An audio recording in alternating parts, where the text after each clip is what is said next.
Hello, my friends. Well, today we're going to talk about the Ford Transit.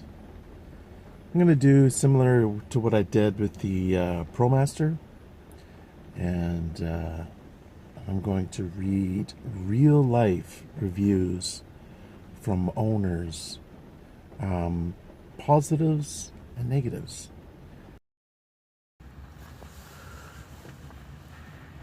So, the Ford Transit.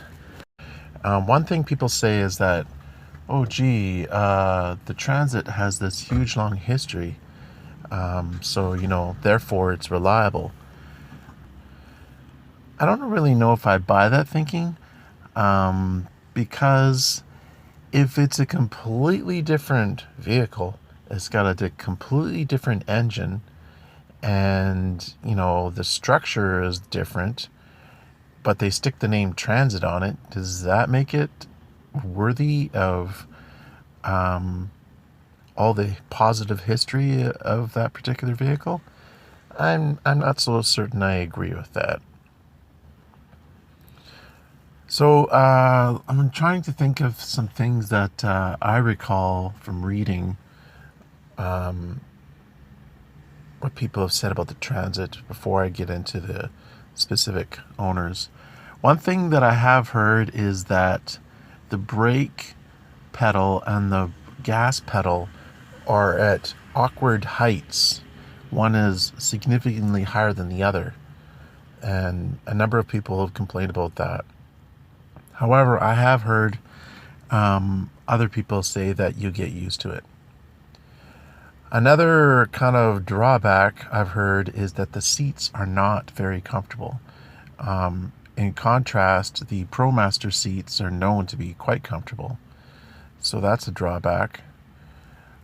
Another thing is the placement of the e-brake. They put it on the right-hand side of the passenger seat, or no, the driver's seat. So if you're going to turn around and scoot into the back, that may be a bit of a drawback. Also heard that the space between the quote-unquote doghouse and the driver's seat is not very large. So if you're a big guy and you're trying to squeeze through there, it might be a little bit awkward. And the big one in terms of reliability issues is that they've had this ongoing struggle with this U-joint connection. They call it the Guibo. I'm not even know if I'm pronouncing that right. Guibo, Guibo? I don't know. How else would you pronounce it? And so what happened was they put this quote-unquote heavy-duty rubber piece between the axle and the drive shaft, and of course rubber, no matter how heavy duty it is, it's going to wear out. They should have just put steel there, some kind of heavy duty aluminum or something, probably not even aluminum. Anyway, so that has failed on a number of vehicles. Anyway, those are a few ideas that I had that I've just recalled from reading. Let's see what other people have to say. This guy says that he wasn't impressed by the lack of towing capacity. And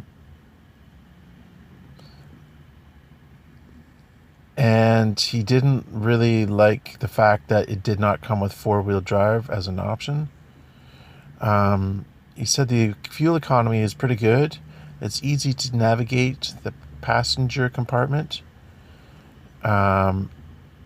And it's quiet. Now, one thing I've also got to say is I've heard a lot of positive things about the EcoBoost engine. And they're saying it's great, and it's powerful, and they love it. Of course, it's probably a few $1,000 markup to get that option. Let's see what else we have. Oh, this person says a con is fuel economy. He also says the rear doors don't open all the way, which doesn't make sense to me because I've seen video on YouTube where they did open the doors all the way, so that doesn't make sense. Waylon Jagger. This guy sounds familiar. Didn't he make a post on the ProMaster? He says, awesome powertrain options, great handling, good fuel economy, overall comfort is good, safe vehicles.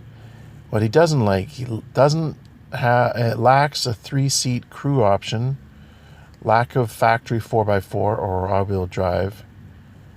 And he says the tire size, a 235 tire size, is, in his words, sucky. Clint Mullins says he likes the walkable interior, EcoBoost, crash safety, big doors, reclining rear seats. Well, the cargo van doesn't have that. He dislikes the questionable driver ergonomics, as he says the steering wheel is too far away, the gas pedal is an awkward angle, and the brake pedal too high. Oh, that's kind of what I was talking about. He says the front seats are too hard. The radio options are all bad. Oh yeah, another thing I've heard about is the brake life is really short. Speaking of the brakes, I was talking to a mechanic when I was getting my current van, Chevy Express, serviced, and he's telling me about the Transit, saying that they literally have to take off the rear axle to service the brakes. And so I inquired about that further, and what I found out is that that's if you have to replace the rotors. They actually have to disconnect the rear axle or something. Don't quote me on that, but it's something about that. And apparently it's a huge job. So the way to avoid that is to change your brakes every 15 or 20,000 miles. This guy says it's a cheap metal piece of shit. Colby Homer says, I researched the Transit for over a year before I ordered mine. He loves the Sync 3. That's the kind of radio command center, if you will, the little computer built into the dash. He loves the power of the EcoBoost, and he loves the drivability of the Transit generally. The climate control has worked flawlessly for us in extremely hot and cold weather. Heavy rubber matting along made the interior close to silent. Well, that's an add-on later. One negative that he hates is that it actually causes him pain because the steering wheel does not telescope out, and he has to drive closer and more upright than what is comfortable. Okay. So that's a kind of thing you're going to have to try to assess while you're taking that on a test drive, because that's what I would want to keep track of, is how comfortable is this thing. Deborah Massalink says the pros are it's taller. She has the medium roof. It's crazy fun to drive, easy to modify for camping use, and comfortable for long drives. And it can be serviced anywhere, unlike the Sprinter. The cons are that the radio sucks, and she's had a couple recalls. I'm guessing that's the Guibo issue. She loves her 250. That's the medium 3/4 size. Rob Dippold says he loves the size and the EcoBoost power, hates the brakes. Oh, another thing you can do for the brake pads is get upgraded brake pads. Someone said ceramic or carbon or something. So I don't know. Scott Mofat says the seat is too low for him. Marcia Fisher, no running board option for driver's side or full running board on passenger side. The rear step bumper feels flimsy when stepped on, and I would have liked a built-in console between the seats. Well, not me. She says that she loves the van. It's comfortable, easy to drive, and she can haul 12-foot lumber in the back without a problem. This guy says there is a telescoping steering wheel. Okay, we have a little bit of a cross communication there. He likes a cruise control, telescoping steering wheel, split mirrors, and the shifter and the towing capacity is good. He dislikes the small front tires, too much plastic paneling. The overhead compartment is not the greatest. The brake pedal is too high, and I wish there was more room between the seat and the center console. That must be an add-on later. Andrea Sutherland. She likes the roominess, strong air conditioning, maneuverability, and she has a high roof, which she likes. She would change the road noise. It doesn't have a Bluetooth, no power door. I'm sure you could probably add the Bluetooth, couldn't you? Alright guys, well there are some real world reviews of people that actually have owned the Transit. And